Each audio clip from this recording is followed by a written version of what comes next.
Hello नमस्कार साथियों, welcome to the आस एजुकेशन सेंटर। कैसे हैं आप लोग? उम्मीद करते हैं अच्छे होंगे और मजे में होंगे। और आइए आज हम लोग शुरुआत करते हैं चैप्टर 6।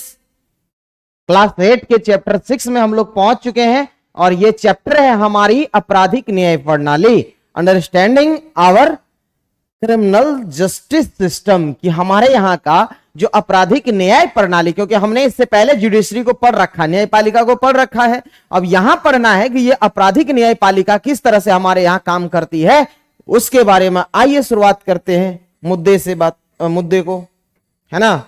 तो चलिए देखिए, बात अगर साथियों करेंगे हमारी न्याय प्रणाली की, तो ये देखिए कह रहा है अदालत द्वारा तय किया जाना है। देखिए क्या होता है कि वास्तव में आप देखे होंगे साथियों कि जब किसी के यहाँ अगर कोई कहीं पे कोई तरह की घटना हो जाती है, चाहे मर्डर हो जाए, है ना, कहीं पे हत्या हो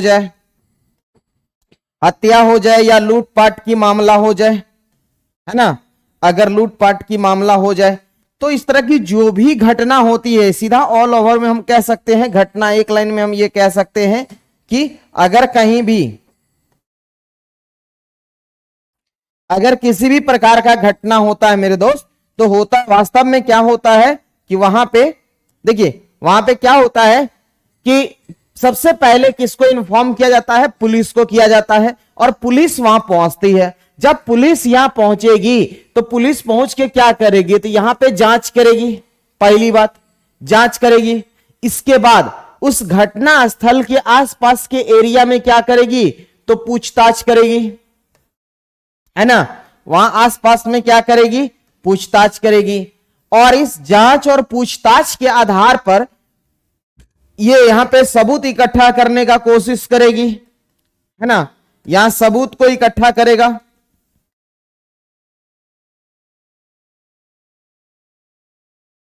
सबूत को इकट्ठा किया जाएगा और ये सारे कुछ अगर मिल गया तो ये लेके कहां आएंगे? अदालत में आएंगे, है ना। और अदालत में आने के बाद ये अदालत तय करेगी कि किसी व्यक्ति को सजा देना है या नहीं, क्योंकि गिरफ्तार करना, देखिए यहां गिरफ्तार करना भी काम किसका होता है? ये पुलिस का ही होता। पुलिस क्या करते हैं? गिरफ्तार करके लाते हैं, उनका अब इससे ज्यादा काम नहीं है, ठीक है। सजा देना वो पुलिस का काम नहीं है। वो क्या करेंगे? अगर किसी व्यक्ति को गिरफ्तार किया है तो उसके बारे में क्या करेंगे? जांच करेंगे, उसके आसपास में पूछताछ करेंगे, उनसे रिलेटेड सबूत इकट्ठा करेंगे और सारे सबूत लेके कहां पहुंचेंगे मेरे दोस्त? तो यह अदालत में पहुंचेंगे। और अदालत में आके क्या होगा कि अब अदालत तय करेगी कि क्या ये जो व्यक्ति जो इसमें जिसको लाया गया है, तो क्या इस पे कौन सी सजा, मतलब धारा लग सकता है, इसको किस प्रकार की सजा दिया जा सकता है। तो सारे काम अदालत की है, ना कि किसी पुलिस की। पुलिस का काम है ओनली क्या? गिरफ्तार करना, जांच करना, सबूत इकट्ठा करना। वो भी क्या? अगर किसी भी प्रकार का घटना होता है, लूट हत्या मारपीट, है ना, मतलब चोरी डकैती जो भी होता है, ये सारे मामलों में क्या होता है? पुलिस को पहली बार सूचना दी जाती है और पुलिस उस घटना स्थल पर पहुंच के वहां से क्या करते हैं? वो फिर वहां जो दोषी व्यक्ति अगर लगता है कि उसको शक के आधार पर या कोई मतलब या कोई तरह की घटना कहीं पे हुआ, तो उस आदमी को पकड़ा जाता है, फिर आदमी को लाएगा थानों में रखना इनका काम है। और ये सबूत इकट्ठे में लग जाएंगे, फिर लास्ट में और ये लेके जाएंगे किसके पास? तो अदालत के सामने इसको पेश करेंगे, ठीक है। चलिए अब हम थोड़ा सा आगे बढ़ते हैं, मिटा दो इसको। तो ये सारे बातों थी जो पुलिस के द्वारा किया जाता है, और अदालत का काम क्या है? ये जितने भी सबूत लाएगा इस पर क्या करना? अब तय करेगा कौन? अदालत, कि इसको क्या सजा दिया जा सकता। कह रहा है संविधान के अनुसार किसी भी व्यक्ति को आरोपित, देखिए क्या है कि हमारे संविधान में यह बात लिखा हुआ है कि अगर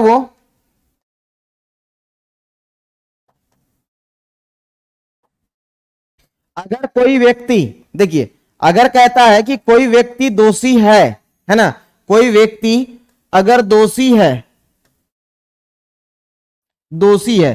तो ये व्यक्ति दोषी है या नहीं है ना, है या नहीं है, इसके लिए हम या पुलिस इस चीज को डिसाइड नहीं कर सकती है। इसे कौन करेंगे? तो न्यायालय करेंगे, जिसको हम लोग अदालत बोलते हैं, है ना।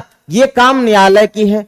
और न्यायालय जो काम करती है साथियों, वो किस पे करते हैं? सबूतों के आधार पर करते। किस पर करते हैं? तो ये सबूतों के आधार पर करते हैं, है ना। सबूतों के आधार पर वो किसी व्यक्ति को दोषी ठहरा सकते हैं, किसी सजा को बढ़ा सकते हैं या उसकी सजा को कम कर सकते हैं। अब देखिए वास्तविकता यहां पे देखिए कह रहा अनुच्छेद 22 क्या कहता है।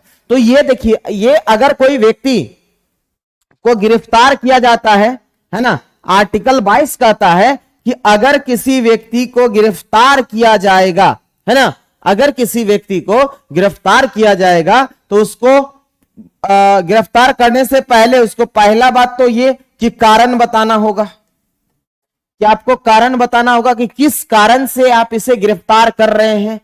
इसको दूसरा काम और है, इसका देखिए दूसरी आजादी, ये इंडिपेंडेंसी देता है कौन, आर्टिकल 22, कि अगर किसी व्यक्ति को गिरफ्तार किया जाता है तो पहली बात कि उसको गिरफ्तार का कारण बताना पड़ेगा।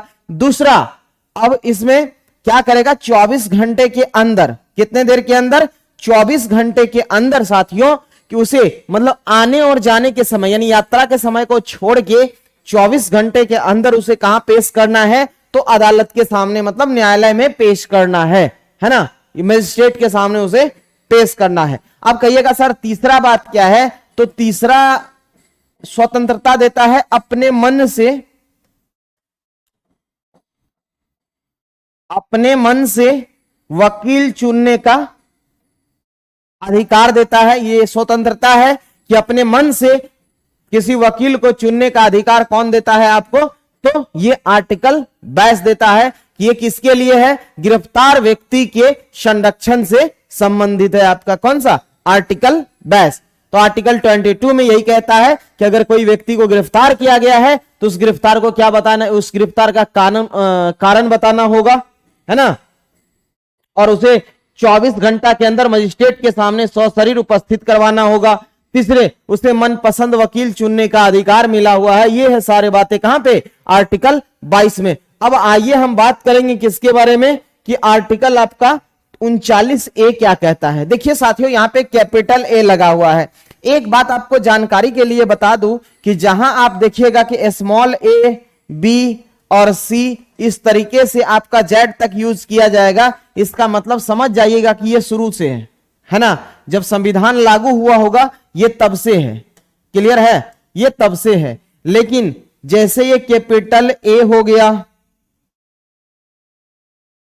अबे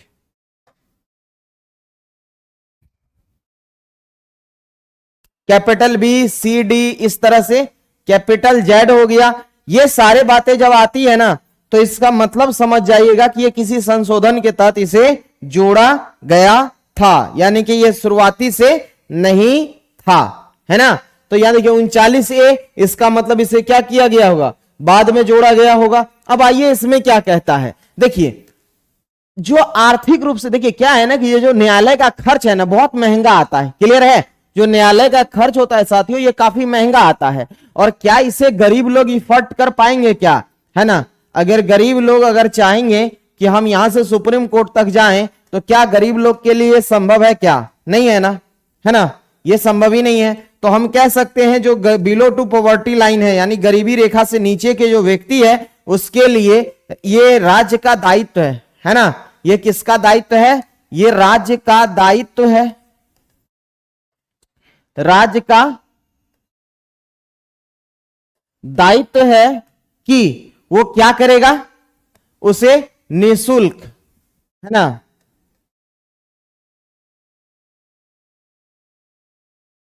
निःशुल्क विधिक सहायता उपलब्ध कराएगा,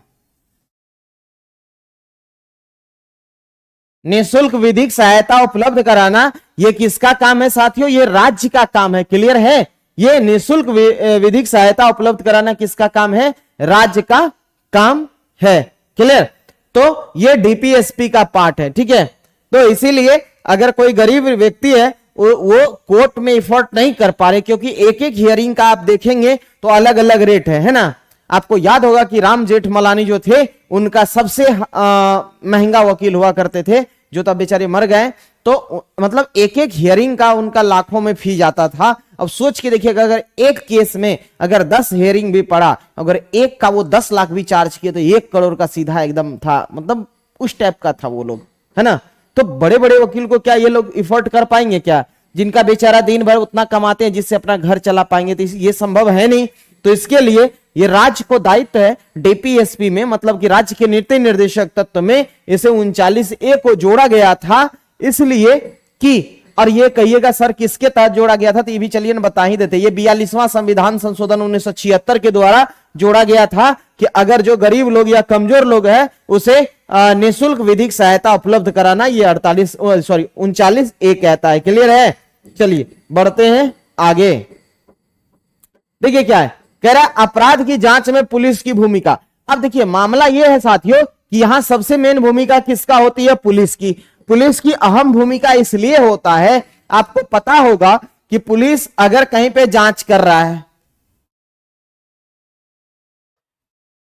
अगर यहां पुलिस जांच करता है या सबूत इकट्ठा करता है ना, सबूत जुटा रहा है, या आसपास में गवाह के तौर पर किसी से पूछताछ कर रहा है ना, गवाह के तौर पे किसी से पूछताछ कर रहा है, अब पुलिस यहां चाहेगी तो अपने हिसाब से रिपोर्ट तैयार करेगी।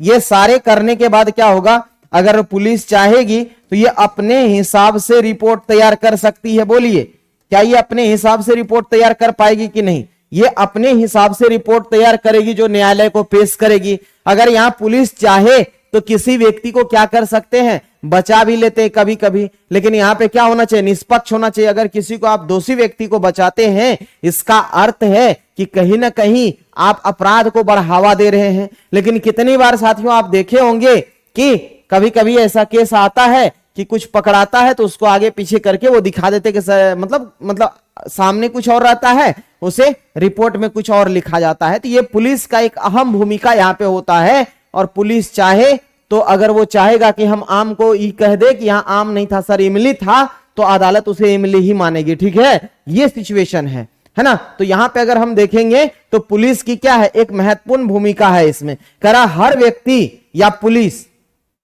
अब देखिए अगर हम बात साथियों कानून की करें ना, तो कानून के नजर में अगर हम देखेंगे तो चाहे वो व्यक्ति हो या पुलिस हो, सभी क्या है, समान है। कानून के नजर में क्या है, सभी समान है ना। कह रहा सब के सब क्या है, कानून के अधीन है। और इसका मतलब यह नहीं है कि अगर आप रोड पे निकल रहे हैं, अगर आप हेलमेट लगा के नहीं जा रहे हैं तो आपको जुर्माना भरना है, जबकि इसी जगह पे अगर पुलिस जा रही है तो उसे भी क्या करना पड़ेगा, जुर्माना भरना पड़ेगा। इसका अर्थ हुआ कि चाहे कोई व्यक्ति रहे, है ना, चाहे कोई व्यक्ति रहे या चाहे कोई व्यक्ति रहे या पुलिस रहे या प्रशासनिक अधिकारी रहे, यानी कि रूल इज रूल। हमने यही तो पढ़ा, हम लोग तो यही जानते हैं ना क्या, कि आर्टिकल 14 क्या कहता है। हम लोग आर्टिकल 14 को देखते हैं तो आर्टिकल 14 कहता है कि विधि के समक्ष समानता, है ना, विधि के समक्ष समानता, है ना, ये हमारा आर्टिकल 14 कहता है। ठीक है, हमारा आर्टिकल 14 कहता है विधि के समक्ष समानता। इसका मतलब हुआ कि विधि के सामने सभी लोग क्या है, समान है ना। चाहे वो प्रशासनिक अधिकारी हो, सरकार हो, पुलिस हो और व्यक्ति हो, सभी का सभी क्या है, समान है। और ये धारणा आपको बता दूं कि ये कहां से लिया गया है साथियों, तो ये ब्रिटेन से लिया गया। कहां से लिया गया है, ब्रिटेन से लिया गया है। क्लियर है? चलिए बढ़ते हैं अब आगे थोड़ा सा। देखिए करा न्यायाधीश की जिम्मेदारी। अब देखिए न्यायाधीश की एक खास जिम्मेदारी यहां पे क्या होता है कि अगर किसी व्यक्ति के द्वारा, मतलब किसी व्यक्ति पर लगाए गए आरोप के विरोध में अगर जो सबूत इकट्ठा किया गया है, अब डिपेंड अब न्यायालय के न्यायाधीश पे करता है, यहाँ के न्यायाधीश पे करता है कि इसको हम किस तरह का सजा दे, है ना।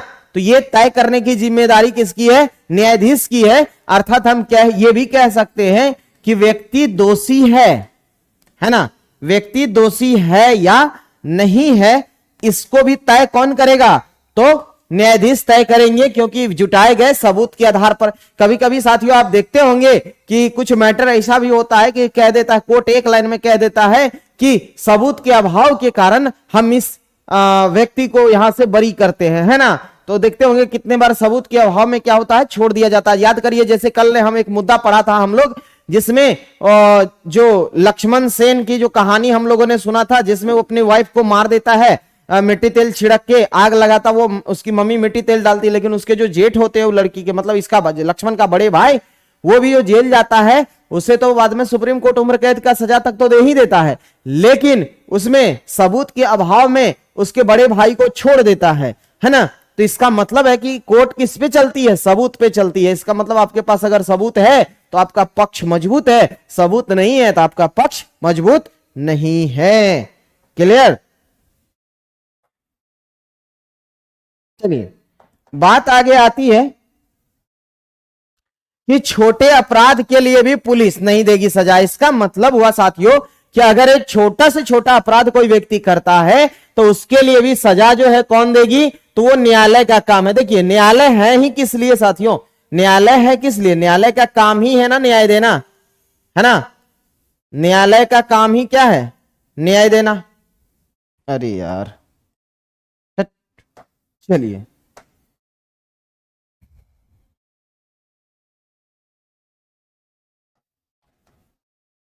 न्यायालय का काम क्या है? न्याय देना, है ना। इसका काम ही है न्याय देना, है ना।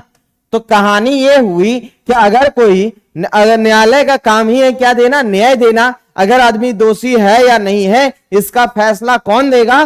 तो ये देगा आपका न्यायालय। ठीक है, चलिए उसके बाद है जांच के आधार पर। देखिए यहां पे हमने क्या बोला, यही तो जांच करती है कौन? जब पुलिस जांच करती है तो अब डिपेंड करता है कि ये पुलिस अपने हिसाब से यहां रिपोर्ट तैयार कर सकती है ना। ये रिपोर्ट क्या होगा? अपने हिसाब से तैयार करेगी। अगर लगेगा कि देखे होंगे कभी कभी ऐसा मैटर आ जाता है जहां पे पुलिस क्या होता है, लगता है कि आदमी ये गलत है, लेकिन वो कहता है कि कुछ इधर उधर करके वो लोग कर लेता है, जिसमें कुछ खर्चा पानी देने के बाद इसका क्या करता है? केस कमजोर कर देता है। कहता दो ना, कुछ हो जाएगा कमजोर, आराम से काम चल जाएगा, है ना।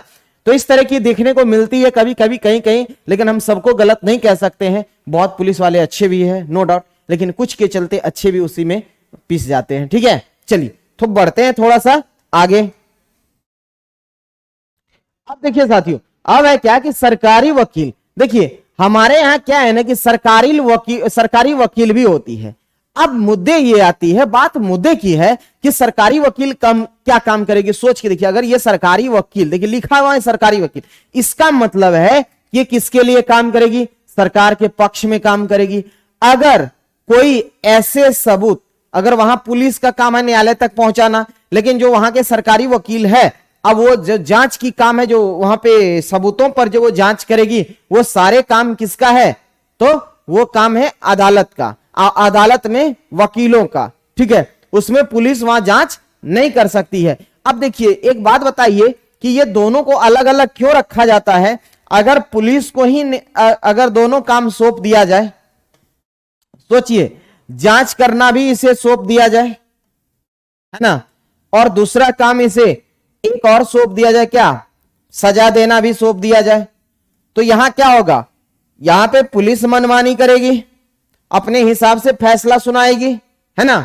लेकिन सेम काम अगर हम न्यायाधीश को भी दे देते हैं, वकील को भी दे देते हैं, एडवोकेट को भी दे देते हैं, सेम काम, क्या करना?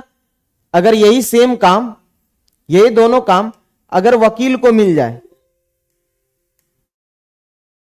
वकील को मिल जाए, तो सोचिए वकील भी वही काम करेगा, है ना, अपने हिसाब से किसी चीज का जांच करेंगे और सजा देंगे। तो इसीलिए दोनों का काम क्या है? अलग अलग है ना। तो अब सरकारी वकील की ना तो जांच में भूमिका होती है, और इधर से बात करें पुलिस की, ना तो सजा देने में भूमिका होती है। पुलिस का काम है सबूत और रिपोर्ट को इकट्ठा करके सौंपना, और वकीलों का काम है उस पर अपना प्रस्तुत करना, वक्तव्य को रखना, है ना। अब देखिए, अब वकील, देखिए सरकारी वकील हमेशा याद रखिएगा वो सरकार के पक्ष में बातें करेगी, है ना।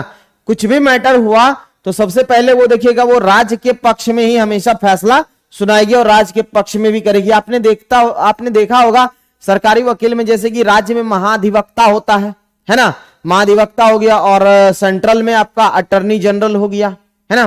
तो ये सब का काम क्या है? सरकार के पक्ष को रखना और सरकार के पक्ष में फैसला। यानी कि अगर सरकार पे कोई वैसा उंगली उठता है तो वहां जो है कोर्ट में सरकार तो जा नहीं सकती, सारे काम सरकार खुद से तो कर नहीं सकती है। उसके लिए एक न्यायाधीश अटॉर्नी जनरल होते हैं कि सेंट्रल गवर्नमेंट को और स्टेट गवर्नमेंट्स के पास एक अधिवक्ता होता है जो इस मुद्दे को देखता है। फिर कह रहा है न्यायालय के पदाधिकारी के रूप में, देखिए जो सरकारी वकील होता है ये हमारे यहाँ जुडिशरी का मतलब न्यायालय के कौन होते हैं, कोर्ट के कौन होते हैं, सरकारी पदाधिकारी होते हैं, है ना। ये एक पदाधिकारी के रूप में काम करते हैं कहां पे, कोर्ट में। चलिए अब देखिए न्यायाधीश की भूमिका की हम बात करते हैं। देखिए अब जब बातें आएगी किसी मुद्दे पे अगर चर्चा होना शुरू हो जाएगा,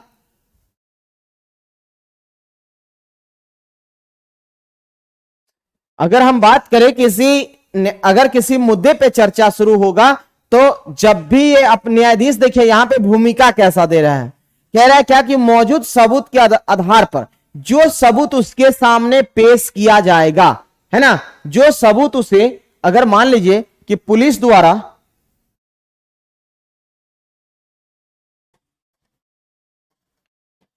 द्वारा जो सबूत रखा जाएगा, अब यहां पे वकील क्या करेंगे, उस पे दोनों पक्ष तरफ से, एक होता अभियोजन पक्ष, एक होता बचाव पक्ष। अभियोजन पक्ष उसको कहते हैं जिसके तरफ से घटना हुआ रहता है, बचाव पक्ष वो होता, मान लीजिए किसी ने क्या किया, किसी को हत्या कर दिया, तो हत्या कर दिया तो इस जेल में चला गया वो व्यक्ति। अब मान लीजिए हम ये कहे कि ये ए है ना, ये ए है, ए ने क्या किया, बी की हत्या कर दिया, ये क्या किया, ये इसका हत्या कर दिया। अब इसका जब हत्या करेगा तो इसको हो जाएगा जेल, इसे क्या होगा, जेल होगा। अब देखिए जब यहां पे जब पुलिस इसको गिरफ्तार करके न्यायालय में लेके आएगी तो इस पे देखिएगा, एक तो इसके पक्ष तरफ से चलेगा, इसका तो डेड हो गया, लेकिन इसके तरफ से भी एक वकील होगी कि नहीं होगी, बताइए। एक वकील इसके तरफ से भी होगा, है ना, एक वकील इसके तरफ से होगा। तो ऐसे वकील को हम लोग कहते हैं, जो पक्ष रखेगा इसको कहते हैं हम लोग अभियोजन पक्ष। ध्यान दीजिएगा बात पे, ठीक है, इसे क्या कहते हैं हम लोग, अभियोजन पक्ष कहते हैं, है ना। एक हुआ आपका अभियोजन पक्ष, ठीक। एक साथियों होता है जो हत्यारा होता है, ये जो हत्यारा है इसके तरफ से भी एक वकील होता है ना, इसके तरफ से भी क्या होता है, वकील होता है। अब इधर से जो होगा, ये जो पक्ष रखेगा वो क्या रखेगा, बचाव पक्ष रखेगा, है ना। तो ये दोनों तरफ से जो वकीलें खड़ा होता है, एक अभियोजन पक्ष होता है और एक बचाव पक्ष होता है। एक अपना वो सारा सवाल सामने रखते हैं, मिलौट इन्होंने जाके सीधा ठोक दिया, मिलौट ये तो उसको कत्ल किया है, बार बार काटा है, हत्या करने के बाद भी उसको बॉडी में कट कट का निशान, मतलब इसको हर जगह काटा है, हाथ को काट दिया, मिलौट अलग, इसको अलग फेंक दिया। कह रहा मिलौट इन्होंने ऐसा तब किया होगा, देखिए किस तरह से पकड़ रहा है, कह रहा मिलौट ऐसा इसलिए किया होगा क्योंकि इन्होंने कुछ ना कुछ इसको प्रताड़ना किया होगा, इसके कारण ये गुस्से में आके इसके साथ किया। बोलेगा मिलौट ये बहुत बड़ा हत्या था, अगर इस तरह से होते रहे तो हमारा समाज में ही बढ़ जाएगा। अब इसके बोलेंगे मिलौट इसकी मानसिक स्थिति खराब थी, ये रही रिपोर्ट, है ना। देखिए इसकी मानसिक स्थिति खराब थी और इन्होंने क्या किया, उस स्थिति में इसको तंग किया और इन्हें अपनी मानसिक प्रताड़ना के कारण इन्होंने ऐसा स्टेप उठाया। कहा मिलौट इस तरह से अगर मानसिक प्रताड़ना होते रहे तो ढेर सारे लोग क्या करेंगे, एक दूसरे की हत्या करेंगे, इससे तो और ज्यादा बढ़ेगा अपराध। तो इस तरह से दोनों पक्ष क्या करते हैं, अपने बात को रखते हैं, दोनों तरफ से न्यायाधीश सुनते हैं और सुन के बाद में फिर उस पर आपको लगता है तुरंत वो सुनवाई नहीं करते, उस पर फिर उसका एक टीम बैठती है और उस पर मतलब देखते, दोनों पक्ष को सुनते हैं अच्छे से, फिर ये बात उसमें से एक नए मतलब वो जजमेंट तैयार होता है, केस तैयार होता है और वो फिर वो सामने रखा जाता है। जो आप देखते होंगे कभी कभी वकील जो मतलब न्यायाधीश जो कहता है कि आज मतलब दोनों तरफ से सुनवाई के बाद फिर अपना जो पक्ष रखते हैं न्यायाधीश, तो वो बाद में रखते हैं, ठीक है, क्योंकि उस पर गहन अध्ययन करते हैं। अब सोच लीजिए कि न्यायाधीश की इतनी पावर है कि किसी व्यक्ति को फांसी पर चढ़ा सकते हैं, है ना। अगर किसी को फांसी देना है तो वो दे सकते हैं, या अगर किसी को सोचे कि यहीं से रिहा कर दे, है ना, अगर चाहेंगे कि हम यहीं से इसको रिहा कर दें तो ये भी संभव हो सकता है ना। मतलब सोच के देखिए दोनों मुद्दे इसके सामने हैं, है ना। तो ऐसी समस्याएं हैं। तो इसीलिए इस पे जो फैसला लिया जाता है साथियों, बहुत सोच समझ के लिया जाता है। ठीक है,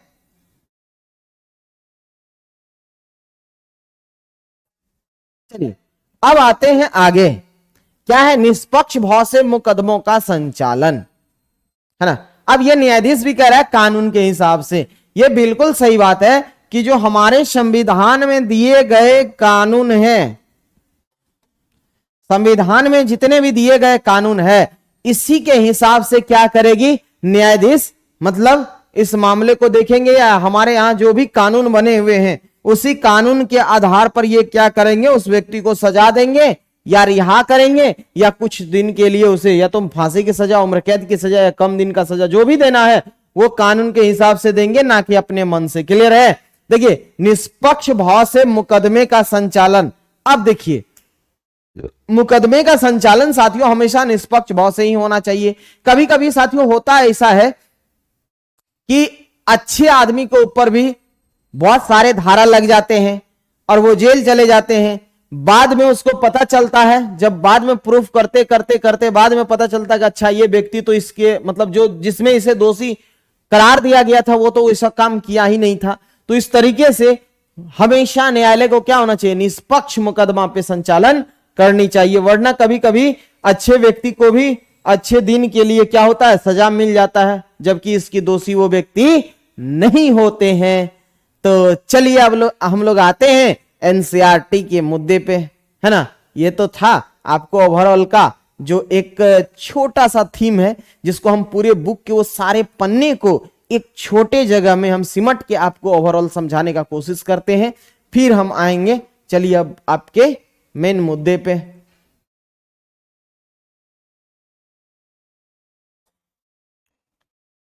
ये रहा आपका, है ना, जिसमें कह रहा है हमारी न्याय प्रणाली, है ना। देखते हैं क्या क्या कह रहा कि जब हम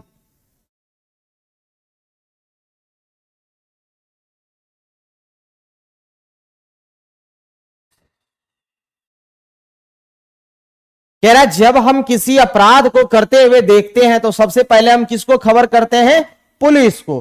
कह रहा वास्तविक जीवन या फिल्मों में आपने देखा होगा कि पुलिस अफसर क्या करते हैं, रिपोर्ट दर्ज करते हैं और अपराधियों को क्या करते हैं, गिरफ्तार करते हैं, है ना।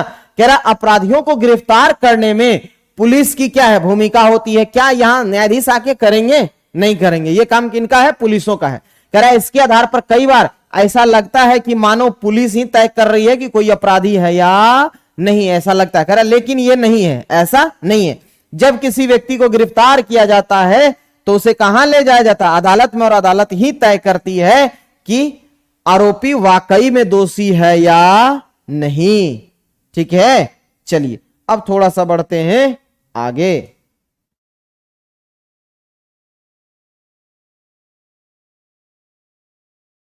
चलिए अब क्या है, कह रहा संविधान के अनुसार अगर किसी व्यक्ति पर कोई आरोप लगाया जाता है तो उसे निष्पक्ष सुनवाई का अधिकार होता है ना।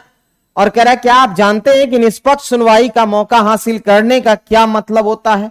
कह रहा क्या आपके सामने क्या आपने एफआईआर के बारे में सुना है, क्या आप जानते हैं कि सरकारी वकील कौन होता है। चलिए हम लोग इस अध्याय में हम चोरी की एक काल्पनिक घटना के जरिए इस सारे कहानी को समझने का कोशिश करेंगे। ओवरऑल यही कहानी है, फिर हम लोग बात करेंगे। आइए आते हैं चैप्टर पे। देखिए यहां पे कुछ कहानियां हैं दी हुई, देखिए कह रहा है मैं निर्दोष हूं। यहां पे देखिए यहां जज साहब खड़े हैं, है ना, सॉरी न्यायाधीश साहब बैठे हुए हैं इधर, इधर ये वकील दोनों तरफ से खड़ा है। एक कौन होगा, बचाव पक्ष होगा, एक अभियुक्त होगा, है ना, अभियोजन पक्ष होगा। कह रहा मैं निर्दोष हूं और मेरी सुनवाई हो। देखिए कह रहा मुंबई में एक मकान में श्रीमती शिंदे तैयार हो रही, पिछले 1 घंटे से वे गले की हार ढूंढ रही है ना। कह रहा मुझे पक्का पता है कि यही रखा था, कहां गया। अब ये शिंदे जो श्रीमती होती है, इनके घर से क्या चोरी हो जाता है, वो हार चोरी हो जाता है। आप सोच के देखिए अगर किसी स्त्री की हार चोरी हो जाए तो फिर वो घर में जीना मुश्किल कर देगी, है ना। कह रहा है जल्दी करो भाई, हमें देर हो रही है, हमें शादी समारोह में जाना है। कह रहा है क्या कि मेरी, देखिए यहां पे बातें कर रही, कह रहा है कि मुझे मेरी सोने की जंजीर नहीं मिल रही है ना, दराज में भी नहीं है। मुझे लगता है कि शांति ने मेरा हार चुरा लिया, है ना। मेरे कमरे की सफाई करते हुए एक से वे बहुत ज्यादा ही समय लगाती है ना। वो इसको लगता है कि वो जो साफ करने के लिए शांति आती है और कमरे में वो जल्दी कर देती है, लेकिन मेरे कमरे में उसे बहुत टाइम लग जाता साफ करने के लिए, इसलिए उसको शक हो रहा था, है ना। कह रहा है शांति हेमब्राम पिछले 3 साल से इस मकान में काम कर रही थी। कह रहा है कि शांति क्या अब तुम चोरी भी करने लगी हो। कह रहा है, अब देखिए इसको थोड़ा सा पतला कर लिया जाए।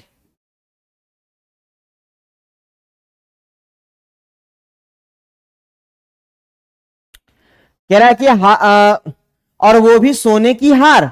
अपना बक्सा लाओ, मैं अभी तलाशी लूंगी। हमने पुलिस को बुला लिया है, अगर तुमने हार लिया है तो अभी लौटा दो। कह रहा नहीं मैडम, हमने चोरी नहीं की है। कभी कभी होता है कि आरोप भी गलत साबित होता है, क्योंकि हड़बड़ में आके लोग गलत आरोप किसी पे लगा देते हैं, लेकिन बाद में पता चलता कि अच्छा ये तो ऐसा किया ही नहीं था। कह रहा सिंधे साहब शांति से बक्से की तलाशी लेते हैं, जिनमें एक लिफाफे में कितने रुपया मिलते हैं, 10,000 रुपये। कहता वह शांति पर चिल्लाने लगते हैं और कहते यकीन हो जाता है कि शांति ने क्या किया है, हार बेच दिया है ना, और यह उसी का पैसा है। कह रहा साहब मेरा भाई और मैं पिछले साल भर से पैसे जमा कर रहे हैं, हम गांव लौटकर एक बैल खरीदना चाहते हैं, है ना। मैं बेगुनाह हूं। वो मैडम से कहती है, मैडम आप जो हम पे ये आरोप लगा रहे हैं आप लोग, मैं इसमें बेगुनाह हूं, ये काम मैंने किया ही नहीं है। अब मिस्टर सिंधे जो है वो कहां पहुंच जाते हैं, थाने में, है ना। और कहते अब देखिए यहां पुलिस साहब बैठे हुए हैं, कहते जी कहिए। तो अब सिंधे साहब कहते मैं एफआईआर लिखाने आया हूं, मेरे घर में चोरी हुई है, घर के नौकरानी शांति मेरी पत्नी का हार चुरा लिया है। अब देखिए इधर यहां रिपोर्ट लिख रहे हैं इंस्पेक्टर साहब, है ना, सब इंस्पेक्टर राव जो है एफआईआर दर्ज कर लेते हैं, है ना। अब जब एफआईआर दर्ज होती है उसके बाद पुलिस क्या करेंगे, देखिए यहाँ पे सिंधे साहब के साथ कौन आते हैं, सब इंस्पेक्टर इसके घर पे आते हैं। कहता है कि अब मैं इस चोरी के बारे में श्री सिंधे और उनकी पत्नी का बयान दर्ज करूंगा।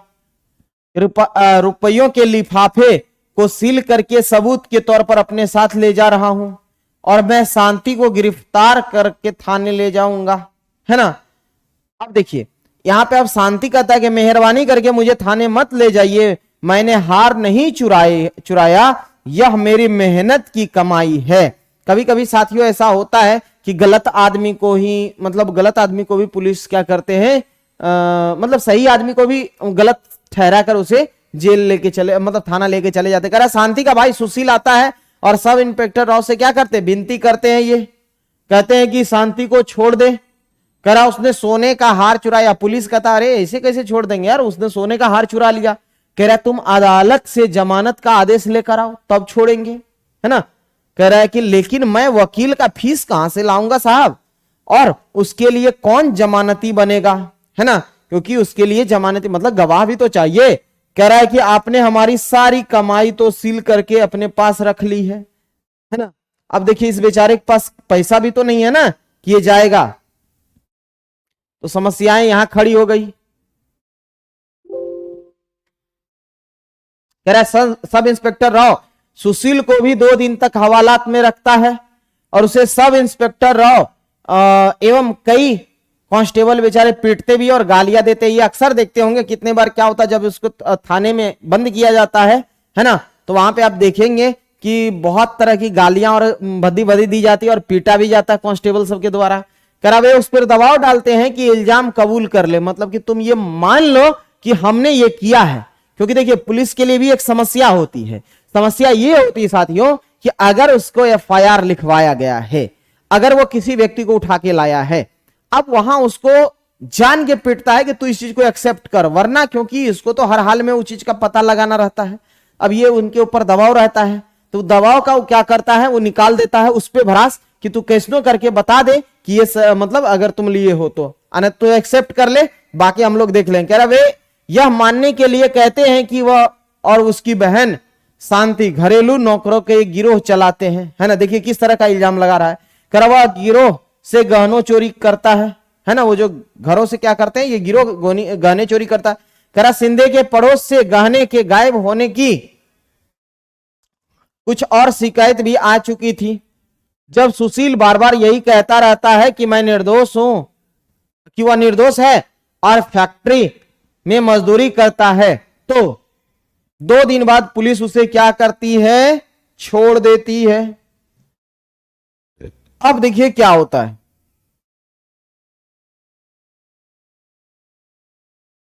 कह रहा है अदालत के 1 महीने बाद शांति की जमानत की अर्जी मंजूर कर ली, लेकिन 20,000 रुपये के लिए उसका जमानती बनने को कोई तैयार नहीं था।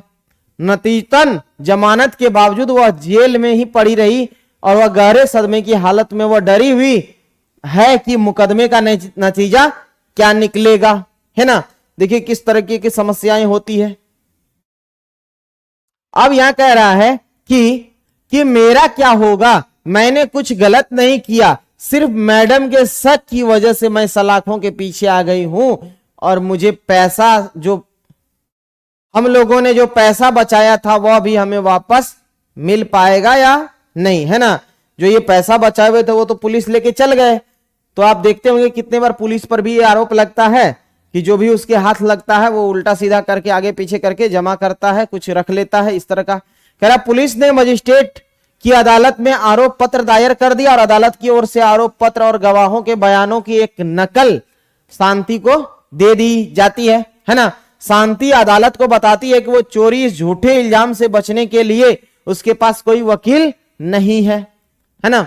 मजिस्ट्रेट महोदय शांति से दलील सुनकर अधिवक्ता कमला रॉय को सरकारी खर्चे पर बचाव पक्ष का वकील बना देते। ये जो कमला रॉय होती है ये कौन होती है, सरकारी वकील होती है। और ये सरकारी वकील आपने अभी पढ़ा था आर्टिकल 39A, जो गरीब और असहाय जो एफोर्ड नहीं कर सकते हैं उसके लिए सरकारी वकील बचाव पक्ष की ओर से देते हैं। कह रहा संविधान के अनुच्छेद 22 के अनुसार प्रत्येक व्यक्ति को वकील के जरिए अपना बचाव करने का क्या है, मौलिक अधिकार प्राप्त है ना। वही देखिए संविधान के अनुच्छेद 39A जो हमने अभी बताया था कि ऐसे नागरिक को वकील मुहैया कराने की जिम्मेदारी राज्य के ऊपर सौंपी गई है जो क्या हो, गरीब या और किसी वजह से वकील नहीं रख पाते हैं, वैसे व्यक्ति को यह काम सौंपा गया है।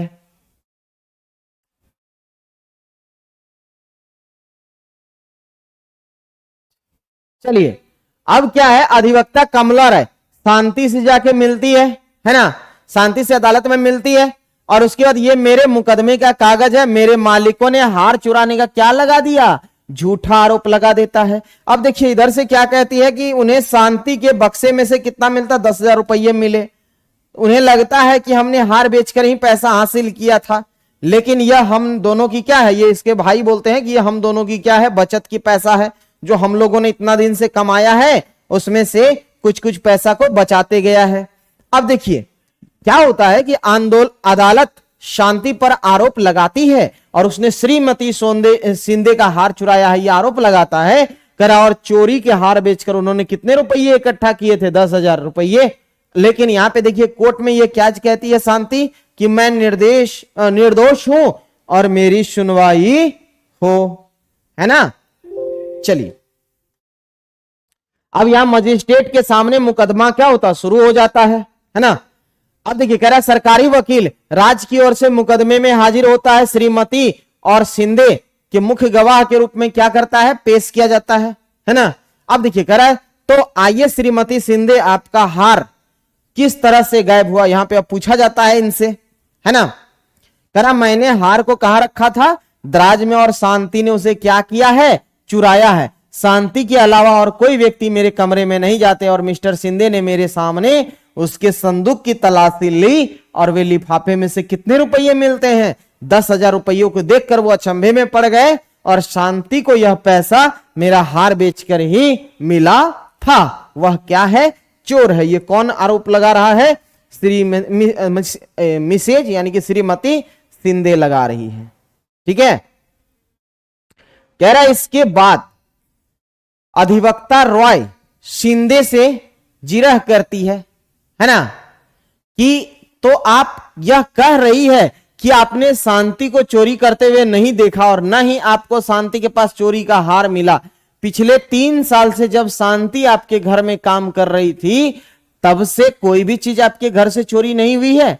आप हर महीने 1000 रुपये पगार भी देती रही है ना, तो आपने इतना पगार भी दिया 1000 रुपये, फिर भी ये चोरी नहीं हुई। ये पूछती है इनसे ये मैडम, जो इसके कमला रॉय जो है, जो इधर से काम सरकारी पक्ष में सरकारी तरफ से वकील रहती है, करा अधिवक्ता रॉय बचाव के पक्ष में गवाह के तौर पर सुशील और उसके मालिक से कुछ सवाल पूछती है और इन दोनों के बयानों के आधार पर सुश्री रॉय यह साबित कर देती है कि शांति के संदूक में मिले 10,000 रुपया जो है वो सुशील और शांति की कमाई की रकम भी तो हो सकती है। ये जज साहब, ये ऐसा बात यहां पे रखा जाता है। कह रहा जब मुकदमा खत्म होने के नजदीक पहुंच जाता है तो तभी सुशील को पता चलता है कि इंस्पेक्टर शर्मा ने युवाओं के गिरोह का भंडाफोड़ किया और इस गिरोह में के लोग शिंदे के मोहल्ले में गहने चोरी करते थे और शिंदे के बेटे के कुछ दोस्त भी इस गिरोह के क्या है सदस्य। देखिए इसमें बेचारा ये झूठ में फंस जाता है, लेकिन इसमें तो शिंदे का खुद बेटा का दोस्त सब रहता है।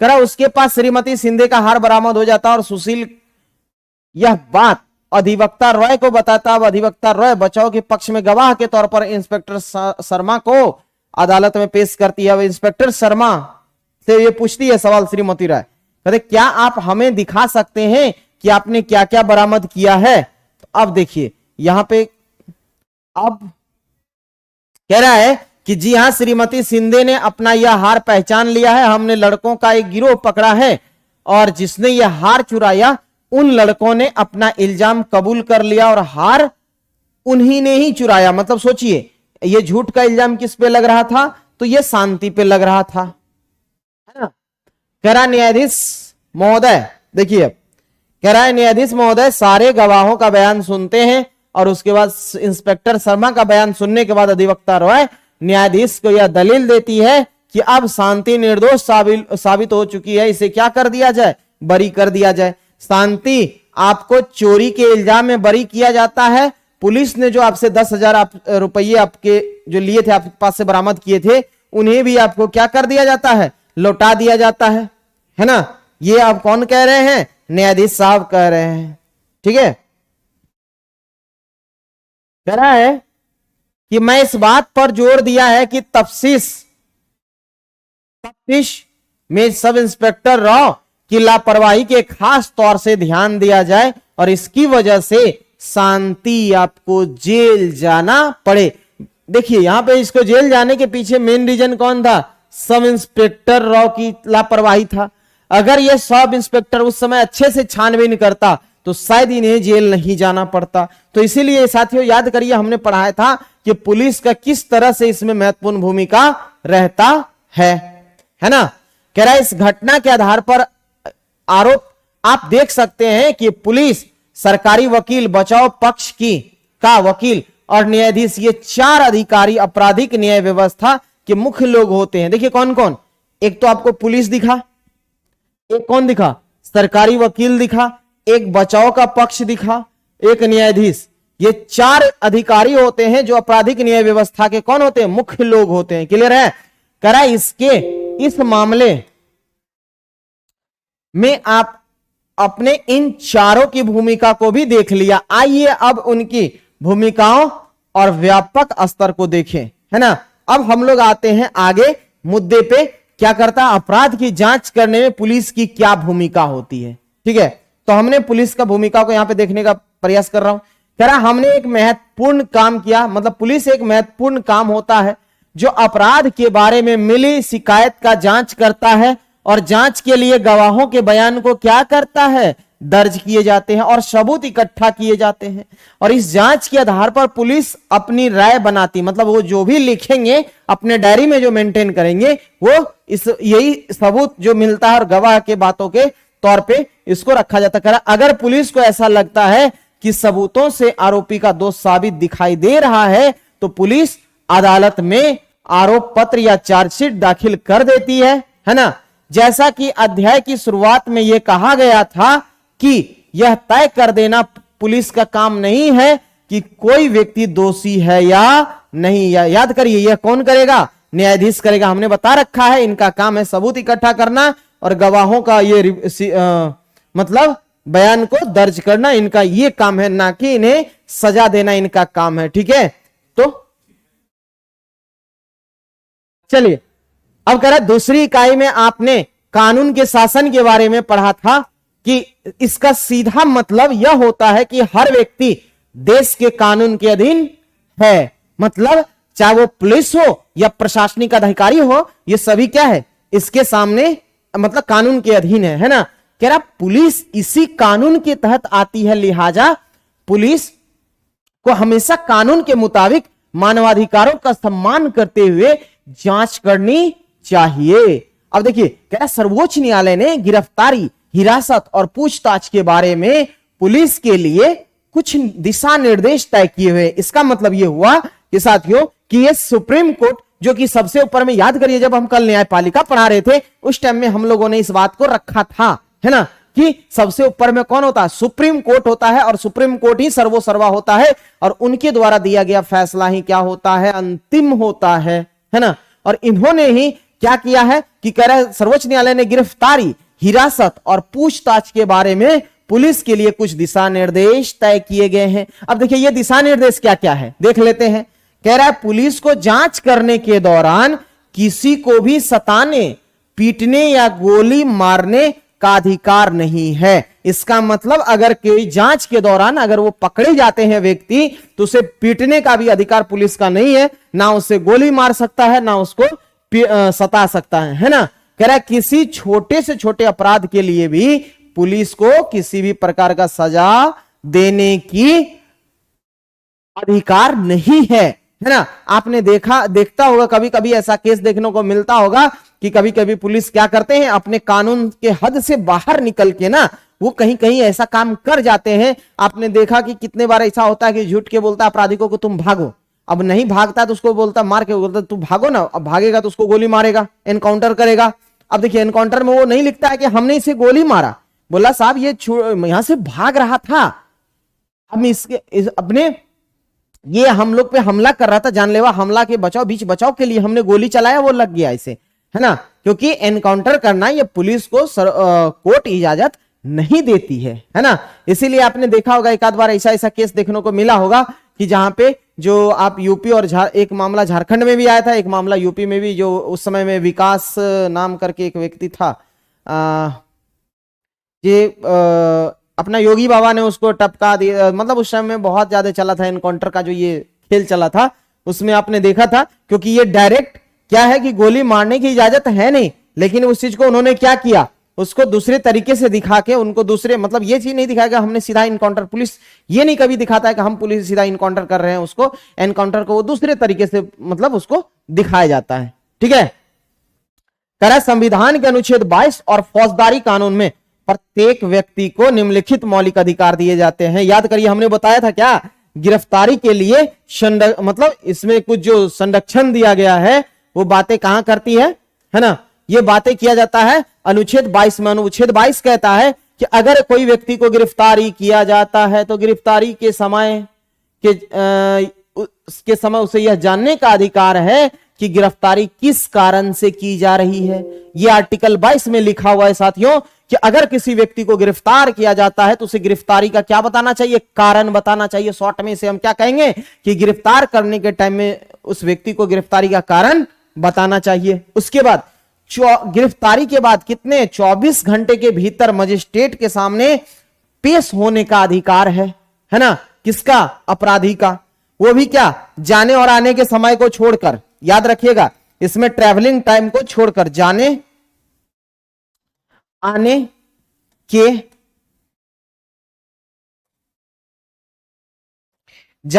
के समय को छोड़कर, है ना, जो जाने आने का समय होता है, ट्रैवलिंग जो टाइमिंग होता है उसको छोड़कर सशरीर मजिस्ट्रेट के सामने 24 घंटे के अंदर पेश करना, यह काम है किसका, हमारा अनुच्छेद 22 ये देता है क्या, मौलिक अधिकार देता है किसी व्यक्ति को, है ना।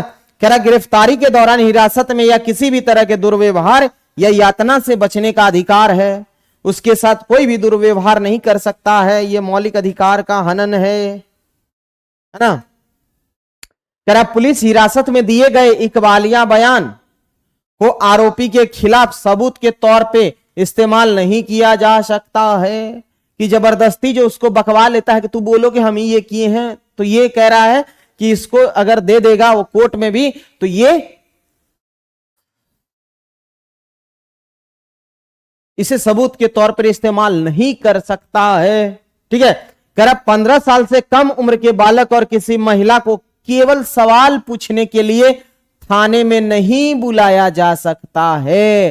सोचिए ये क्या है, 15 साल से अगर कम उम्र के हैं तो उसे सवाल जो पूछने के लिए, जो कैसे बगल में अगर मतलब कोई घटना होता है तो उसमें किसी 15 साल से छोटे जो बालक और महिलाओं को नहीं बुला सकता है, किस लिए? गवाह के तौर पर उससे पूछताछ करने के लिए।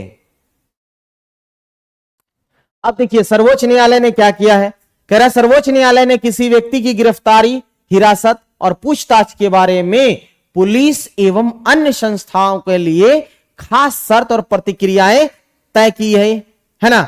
इन नियमों में डीके बसु का दिशा निर्देश कहा जाता है ना। याद करिएगा जब बिहार में बीपीएससी का मुद्दा उठा था तो उसमें एक जो जनसुराज पार्टी में एक नाम बोल रहे हैं, वो असम में रह चुके हैं, आपके डीआईजी रह चुके हैं, वो आईपीएस, उन्होंने इसी चीज का चर्चा किया था, डीके बसु दिशा निर्देश का।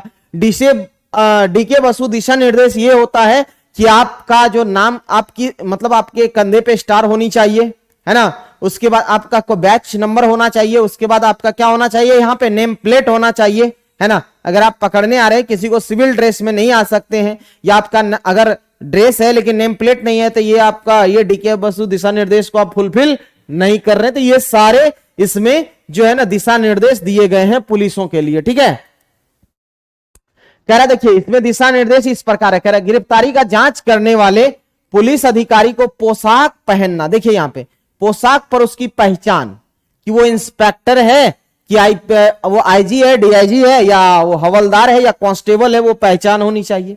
उनकी नाम पट्टी तथा पद व स्पष्ट सटीक रूप से अंकित होना चाहिए, यह डीके बसु का दिशा निर्देश है। उसके बाद कह रहा गिरफ्तारी के समय अरेस्ट मेमो में कुछ के रूप में गिरफ्तारी संबंधी पूरी जानकारी का कागज तैयार किया जाए, है ना। उसमें गिरफ्तारी के समय और तारीख का उल्लेख होना चाहिए। कह रहा इसके सत्यापन के लिए कम से कम एक गवाह होना चाहिए और वह सदस्य परिवार के व्यक्ति भी हो सकता है। कह रहा अरेस्ट मोमो पर गिरफ्तार होने वाले व्यक्ति का दस्तखत होना चाहिए, उस अरेस्ट मोमो पे इसको दस्तखत करवाया जाता है जिसको गिरफ्तार किया जाता है उससे। कह रहा गिरफ्तार किए गए, हिरासत में रखे गए या पूछताछ की जा रही है ऐसे व्यक्ति को अपने किसी संबंधी या दोस्त या शुभचिंतक को जानकारी देने का अधिकार होता है ना। कह रहा जब गिरफ्तार व्यक्ति का दोस्त या संबंधी उस जिले से बाहर रहता है तो गिरफ्तारी उससे 8 से 12 घंटे के भीतर उस गिरफ्तारी के समय, स्थान व हिरासत की जगह में जानकारी भेज दी जाती है कि कहां से आपको इसके आपके संबंधी को गिरफ्तार किया गया है, कहां से हमने लाया है और किस थाने में रखा है। वो 8 से 12 घंटे के अंदर में ये निर्देश, मतलब ये इंफॉर्मेशन उसके संबंधी लोगों को, चाहे उसके माता पिता हो या उसके भाई हो या उसके खास रिलेटिव हो, उसे हर हाल में भेजना होता है। ये है डीके बसु का दिशा निर्देश, है ना। ये काफी महत्वपूर्ण चीजें हैं।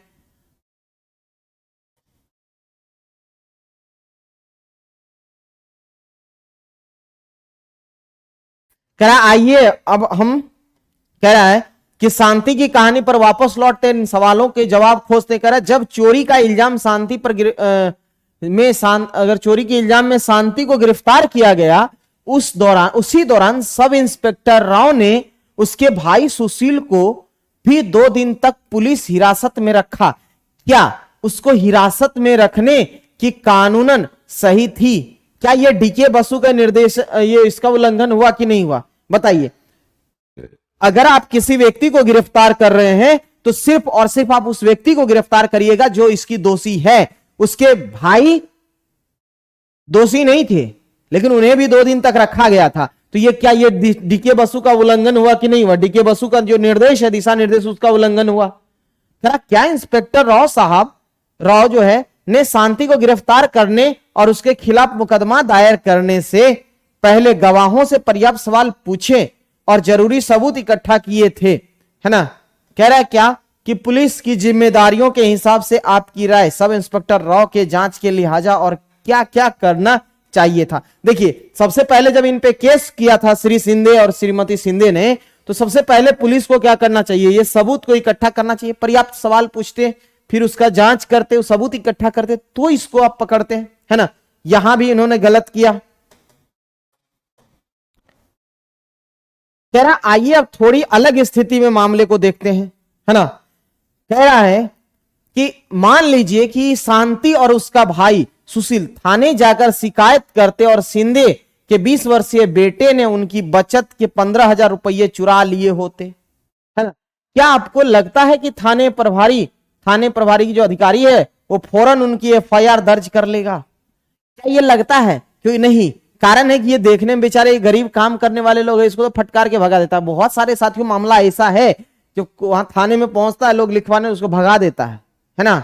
वो भी चेहरा और पोशाक और पहनावा देख के ही बात करता है ना। ऐसे कारक लिखिए जो आपकी राय में FIR लिखने या न लिखने से पुलिस की फैसले प्रभावित होता हो।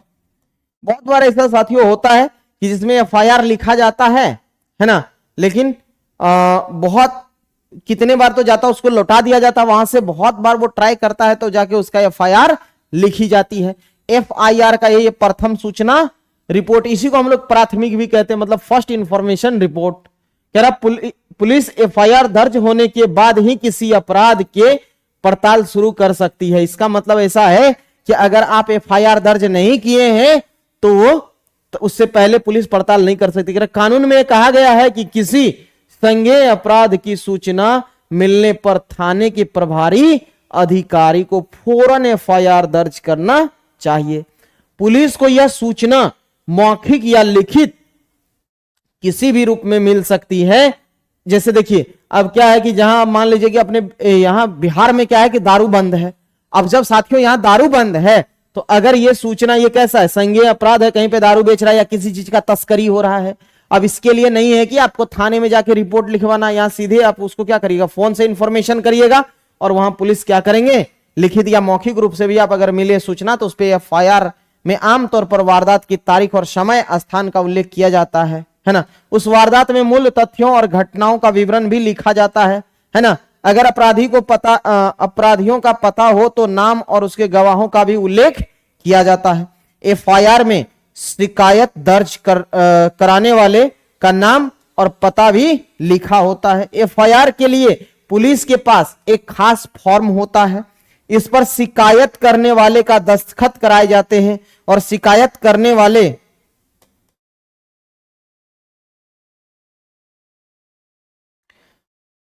दस्तखत कराए जाते हैं और शिकायत करने वाले को पुलिस FIR की नकल मुफ्त में पाने की कानूनी अधिकार है। लेकिन आप नकल लेने जाइए तो 200-300 रुपया आप दीजिए वहां के जो ये होते हैं, क्या नाम है उसके, चौकीदार को, है ना, या वहां जो बैठता है वो क्लर्क, उसको दीजिए 200 रुपया, ना तो 500 रुपया, तब आपको नकल देगा। जो रियलिटी ये है साथियों कि आपको ये कानूनी अधिकार है मुफ्त में नकल पाने का, ठीक है। तो देखिए, वास्तव में पॉलिटी एक ऐसा सब्जेक्ट है जिससे आपको कानून व्यवस्था के बारे में पता चलेगा और आपका मौलिक अधिकार क्या है, आपका अधिकार क्या है, वो आपके अधिकार का पता चलेगा। और उसके साथ साथ एग्जाम में भी आप ताबड़तोड़ क्वेश्चन को सॉल्व करिएगा, है ना। तो आपको हर चीज का पॉलिटी हर डायमेंशन से आपको ये काम करेगा, है ना, कि आपका अधिकार, अगर पुलिस आपके साथ कोई तरह का बर्ताव कर रहा है तो आप इसका दिशा निर्देश, आपने देखा डीके बसु का हमने बताया, तो ये आपका अधिकार है, ठीक है। लेकिन बहुत बार तो ऐसा होता है साथियों, किसी को पता ही नहीं होता है कि ये इनका डायरेक्शन क्या है, दिशा निर्देश क्या है, और लोग को जबरदस्ती पकड़ के बंद करते, क्योंकि उसको भी पता रहता है कि ये लोग को पता नहीं है कुछ इसके गाइडलाइंस के बारे में, ठीक है। चलिए, कह रहा है क्या सरकारी वकील की क्या भूमिका होती है। कह रहा है किसी आपराधिक उल्लंघन में जनता के विरुद्ध माना जाता है ना, किसी आपराधिक उल्लंघन को क्या माना जाता है? जनता के विरुद्ध माना जाता है।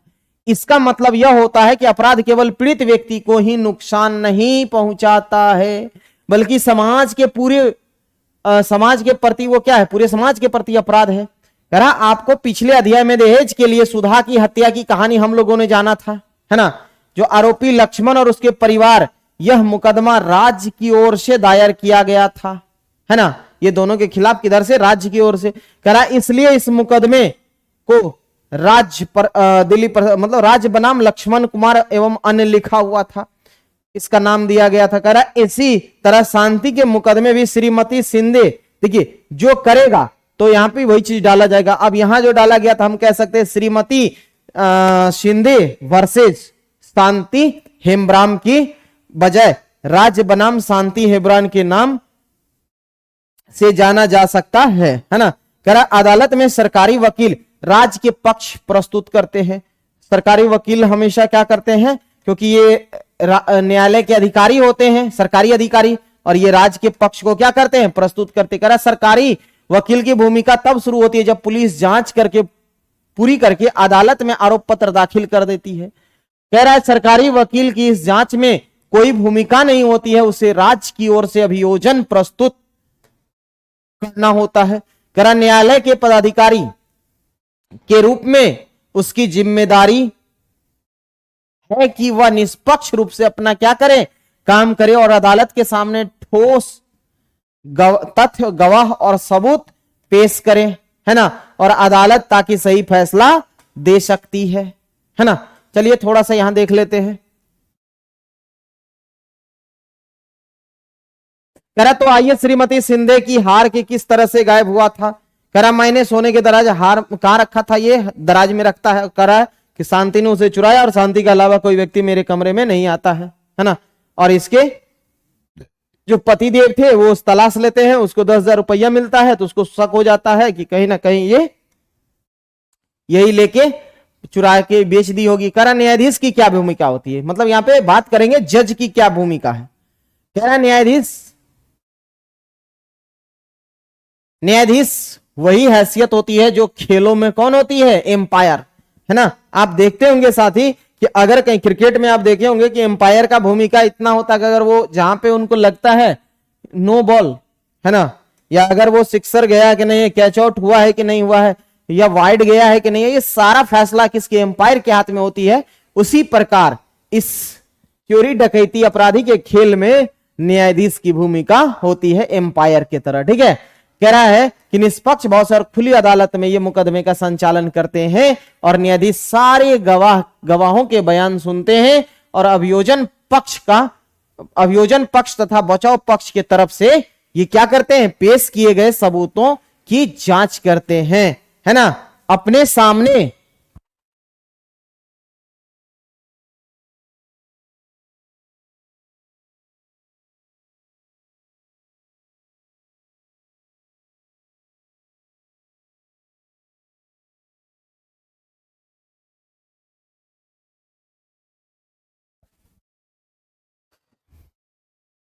करा अपने सामने मौजूद बयानों के आधार पर क्या होता है कि कानून के अनुसार न्यायाधीश ही तय करते हैं कि आरोपी सचमुच दोषी है या नहीं। अगर आरोपी दोषी पाया जाता है तो न्यायाधीश उसे सजा सुनाते हैं। वह कानून में दिए गए प्रावधानों के हिसाब से दोषी व्यक्ति को जेल भेज सकते हैं, उस पर जुर्माना लगा सकते हैं, है ना? उस पर जुर्माना लगा सकते हैं और एक साथ दोनों तरह की क्या कर सकते हैं? सजा दे सकते हैं। दोनों तरह की सजा का मतलब जुर्माना भी लगा और उसे सजा भी मिला। आइए थोड़ी देर कल्पना करें कि अगर न्यायाधीश महोदय शांति से मुकदमा और तरह संचालित करते तो क्या हो सकता था। अगर अदालत में शांति को आरोप पत्र और गवाहों के बयानों की नकल न दी होती तो क्या अगर न्यायाधीश क्या होता? अगर न्यायाधीश किसी ऐसी जगह मुकदमा चलाते जहां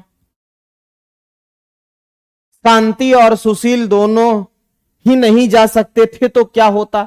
अगर न्यायाधीश, देखिए कह रहा अगर न्यायाधीश शांति की अधिवक्ता रॉय के अभियोजन की ओर से प्रस्तुत किए गए श्रीमती शिंदे आदि गवाहों के जिरह करने का पर्याप्त समय न दिया होता और पहले मान लेते कि शांति दोषी है तो क्या होता।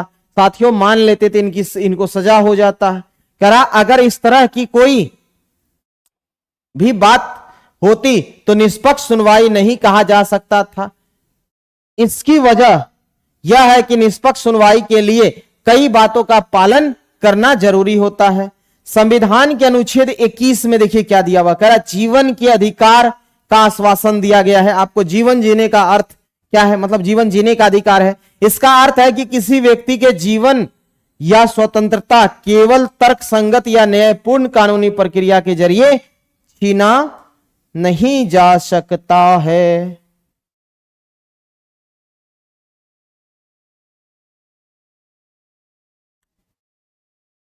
कह रहे निष्पक्ष सुनवाई में यह सुनिश्चित किया जाता है कि संविधान के अनुच्छेद 21 का पूरी तरह से पालन किया जाएगा।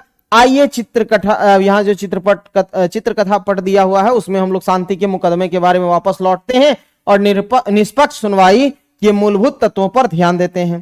पहली बात, शांति को आरोप और उन सभी साक्ष्यों की एक एक प्रति दी गई जो अभियोजन पक्ष को ने उसके खिलाफ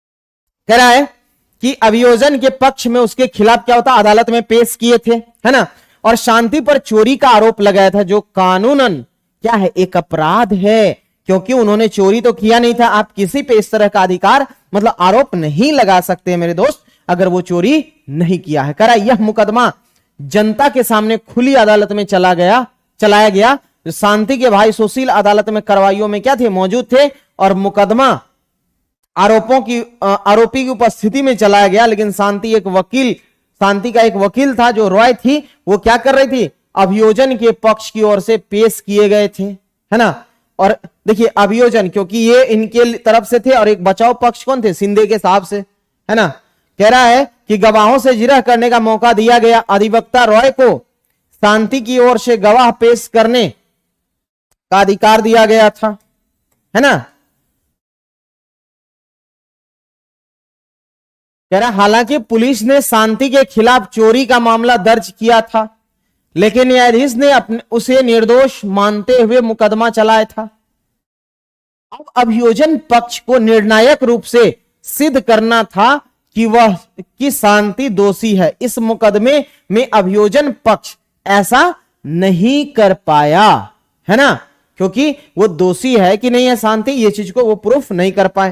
कह रहा महत्वपूर्ण बात यह है कि न्यायाधीश ने अदालत के सामने पेश किए गए साक्ष्यों के आधार पर मुकदमे का फैसला सुनाया और न्यायाधीश ने शांति की कमजोर स्थिति के आधार पर बिना सोचे समझे यह फैसला नहीं ले लिया कि वह सचमुच में चोर है। मतलब उसको जो जबरदस्ती पुलिस ने बुलवा रहा था कि आप बताओ कि आप मतलब ऐसा किए हो, एक्सेप्ट करो, उन्होंने इस चीज को एक्सेप्ट नहीं किया था। इसकी बजाय न्यायाधीश का आचरण लगातार निष्पक्ष रहा, चूंकि साक्ष्यों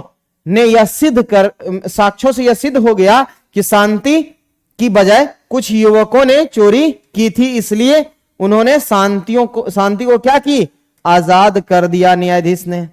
अगर वो नहीं पकड़ाते तो हो सकता था शायद कि ये इसमें शांति को लंबे समय तक रहना पड़ सकता था, है ना। करा इसलिए उन्होंने शांति को क्या किया, आजाद कर दिया, बरी कर दिया। करा शांति को इसलिए न्याय मिला क्योंकि वो निष्पक्ष सुनवाई का मौका दिया था। तो ये है निष्पक्ष सुनवाई। क्या यही कहानी है? तो आप कह रही थी कि आपके सामने शांति को चोरी करते हुए पकड़ा, ना ही आपको शांति के पास चोरी का हार मिला, पिछले 3 साल से जब शांति घर पर काम कर रही थी तब उसे भी चीज आपके घर से चोरी नहीं हुई और ये हर महीने आपने पगार भी देती रही है। श्रीमती सिंधे से पूछती है, रॉय जो होती है एडवोकेट, है ना। कह रहा है इस अध्याय में हमने जिन लोगों का जिक्र किया वो संविधान के कानून में दोनों में यह कहा गया है कि उन लोगों को अपनी जिम्मेदारी सही ढंग से निभानी चाहिए। इसका मतलब यह है कि प्रत्येक नागरिक चाहे वह विभिन्न क्या वर्ग, धर्म, जाति, धर्म और वैचारिक मान्यताओं के हो, उन्हें निष्पक्ष सुनवाई का अधिकार दिया जाए। कानून का शासन कहता है कि कानून के सामने हर कोई क्या है, बराबर है। जो हमने विधि के समक्ष समानता आर्टिकल 14 का चर्चा किया था। करा क्या कि प्रत्येक नागरिक को संविधान के माध्यम से निष्पक्ष सुनवाई का अधिकार न दिया जाए तो इस सिद्धांत का कोई खास मतलब नहीं रह जाता है।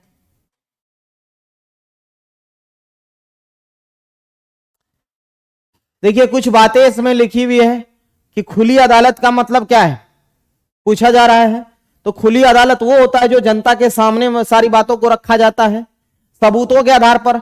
आप जानते हैं कि सबूतों के आधार पर यहां पे मामला देखा गया था। जो सबूत, अगर वो सबूत मिल जाता तो हो सकता सजा भी मिल सकता था। अभियोजन पक्ष में गवाहों ने से जिरा, है ना। तो इस तरह की बातें यहां दी हुई है। चलिए, तो इस तरह से साथियों ये होता है खत्म, है ना। तो कैसा लगा आप लोग को कमेंट सेक्शन में बताइएगा। और इसको मतलब कुछ कुछ पॉइंट ऐसा हमने यहाँ पे चर्चा की है, उसको खाली देख के आप निकल जाइएगा तो वो याद नहीं रहेगा। तो आप क्या करिएगा कि वीडियो पॉज करके उससे थोड़ा लिख लीजिएगा, वो ज्यादा बेहतर रहेगा आपके लिए, क्योंकि ये आपका बेस है। अगर एक बार मैं लिख के देता हूं इस बात को, गारंटी देता हूं इस बात का कि अगर आप ईमानदारी से 6 से लेकर 12 तक आप मेरे साथ रह गए तो आप कितने बड़े से बड़े किसी का भी बुक उठाइए, चाहे वो एम लक्ष्मीकांत का उठाइए या उससे बड़े राइटर का भी बुक उठाइए, तो आपको इससे बाहर एक भी प्रश्न आपका नहीं जाएगा। जितना हमने यहाँ पे आपको, यहां हमने बेसिक बातें आपके साथ कर रहा हूं। रियलिटी है साथियों कि हम लोग क्या करते हैं ना, शुरू से मेहनत ही नहीं करते हैं, इस चीज पे नजरअंदाज करते हैं। तो अगर एक बार ये 6 से लेकर 12 तक की कहानी अगर एक बार ईमानदारी से कर गए ना, तो हम ये दावा करते हैं आपको, कोई भी एग्जाम में आप बैठिए, अगर एक क्वेश्चन बाहर चल गया तो हमको बताइएगा, ठीक है। चलिए मिलते हैं अगले वीडियो में, तब तक के लिए bye bye, thank you, have a nice day.